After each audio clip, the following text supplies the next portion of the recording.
ایک روز ایک primary school کا استاد رحمت الہی آیا۔ وہ چند ماہ کے بعد ملازمت سے ریٹائر ہونے والا تھا۔ اس کی 3 جوان بیٹیاں تھیں۔ رہنے کے لیے اپنا گھر بھی نہیں تھا۔ پینشن نہایت معمولی ہوگی۔ اسے یہ فکر کھائی جا رہی تھی کہ ریٹائر ہونے کے بعد وہ کہاں رہے گا، لڑکیوں کی شادی کس طرح ہو سکیں گی، کھانے پینے کا خرچ کیسے چلے گا۔ اس نے مجھے سرگوشی میں بتایا کہ پریشانی کے عالم میں وہ کئی ماہ سے تہجد کے بعد رو رو کر اللہ تعالیٰ کی بارگاہ میں فریادیں کرتا رہا ہے۔ چند روز قبل اسے خواب میں رسول اللہ صلی اللہ علیہ وآلہ وسلم کی زیارت ہوئی، جس میں حضور نے فرمایا کہ تم جھنگ جا کر ڈپٹی کمشنر کو اپنی مشکل بتاؤ، اللہ تمہاری مدد کرے گا۔ پہلے تو مجھے شک ہوا کہ یہ شخص ایک جھوٹا خواب سنا کر مجھے جذباتی طور پر بلیک میل کرنے کی کوشش کر رہا ہے۔ میرے چہرے پہ شک اور تذبذب کے آثار دیکھ کر رحمت الہی ابدیدہ ہو گیا اور بولا، جناب میں جھوٹ نہیں بول رہا، اگر جھوٹ بولتا تو اللہ کے نام پر بولتا، حضور رسول پاک کے نام پر کیسے جھوٹ بول سکتا ہوں۔ اس کی اس منطق میں نے حیرانی کا اظہار کیا تو اس نے فوراً کہا، آپ نے سنا نہیں، با خدا دیوانہ و با مصطفیٰ ہوشیار باش۔ یہ سن کر میرا شک پوری طرح رفع تو نہ ہوا، لیکن سوچا کہ اگر یہ شخص غلط بیانی سے کام لے بھی رہا ہے تو ایسی عظیم ہستی کے اسم مبارک کا سہارا لے رہا ہے جس کی لاج رکھنا ہم سب کا فرض ہے۔ چنانچہ میں نے رحمت الہی کو 3 ہفتے کے بعد دوبارہ میرے پاس آنے کے لیے کہا۔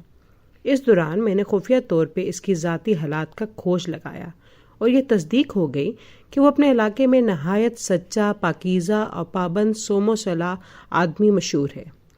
اس کے گھریلو حالات بھی وہی تھے جو اس نے بیان کیے تھے۔ اس زمانے میں کچھ عرصے کے لیے صوبائی حکومت نے ڈپٹی کمشنر کو یہ اختیار دے رکھا تھا کہ سرکاری بنجر زمین کے 8 مربع تک ایسے خواہش مندوں کو طویل میعاد پر دیے جا سکتے ہیں جو انہیں آباد کرنے کے لیے آمادہ ہوں۔ میں نے اپنی مال افسر کو بلا کر کہا کہ وہ کسی مناسب جگہ کراؤن لینڈ کے ایسے 8 مربع تلاش کرے جنہیں جلد از جلد زیر کاش لانے میں کوئی خاص دشواری پیش نہ آئے۔ غلام عباس مال افسر نے غالباً یہ سمجھا کہ شاید اراضی میں اپنے کسی عزیز کو دینا چاہتا ہوں۔ دیکھتے ہی دیکھتے اس نے پکی سڑک کے قریب نیم آباد سی زمین ڈھونڈ نکالی اور رحمت الہی کے نام الاٹمنٹ کے ضروری کارروائی کر کے سارے کاغذات میرے حوالے کر دیے۔ دوسری پیشی پہ جب رحمت الہی حاضر ہوا تو میں نے یہ نذرانہ اس کی خدمت میں پیش کر کے اسے مال افسر کے حوالے کر دیا۔ قبضہ وغیرہ دلوانے اور باقی ضروریات پوری کرنے میں وہ اس کی پوری مدد کرے۔ تقریباً 9 برس میں صدر ایوب کے ساتھ کام کر رہا تھا کہ ایوان صدر میں میرے نام ایک رجسٹرڈ خط موصول ہوا۔ یہ ماسٹر رحمت الہی کی جانب سے تھا۔ وہ زمین پر محنت کر کے اس نے 3 بیٹیوں کی شادی کر دی ہے اور وہ اپنے اپنے گھر میں خوش و خرم آباد ہیں۔ اس نے اپنی بیوی کے ساتھ حج کا فریضہ بھی ادا کر لیا ہے اور اپنے گزارے اور رہائش کے لیے تھوڑی سی ذاتی زمین خریدنے کے علاوہ ایک اچھا سا کوٹھا بھی تعمیر کر لیا ہے۔ ایسی خوشحالی میں اب اسے 8 مربعوں کی ضرورت باقی نہیں رہی۔ چنانچہ اسے الاٹمنٹ کے مکمل کاغذات اس خط کے ساتھ واپس ارسال ہیں تاکہ کسی اور حاجت مند کی ضرورت پوری کی جا سکے۔ میں یہ خط پڑھ کے کچھ دیر تک سکتے میں آ گیا۔ میں اس طرح گمسم بیٹھا تھا کہ صدر ایوب کوئی بات کرنے کے لیے میرے کمرے میں آ گئے۔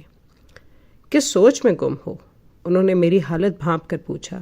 میں نے انہیں رحمت الہی کا سارا واقعہ سنایا تو وہ بھی نہایت حیران ہوئے۔ کچھ دیر خاموشی طاری رہی، پھر وہ اچانک بولے، تم نے بڑا نیک کام سر انجام دیا ہے۔ میں نواب صاحب کو لاہور ٹیلی فون کر دیتا ہوں کہ وہ اراضی اب تمہارے نام کر دیں۔ میں نے نہایت لجاجت سے گزارش کی کہ میں اس انعام کا مستحق نہیں ہوں۔ یہ سن کر صدر ایوب حیرانی سے بولے، تمہیں زرعی اراضی حاصل کرنے میں کوئی دلچسپی نہیں؟ جی نہیں سر، میں نے التجا کی۔ آخر میں فقط 2 گز زمین ہی کام آتی ہے، وہ کہیں نہ کہیں کسی نہ کسی طرح مل ہی جاتی ہے۔ میرا اندازہ ہے کہ میری یہ بات سن کر صدر کو چڑ سے گئے۔ زمین حاصل کرنے کے وہ خود بڑے رسیا تھے۔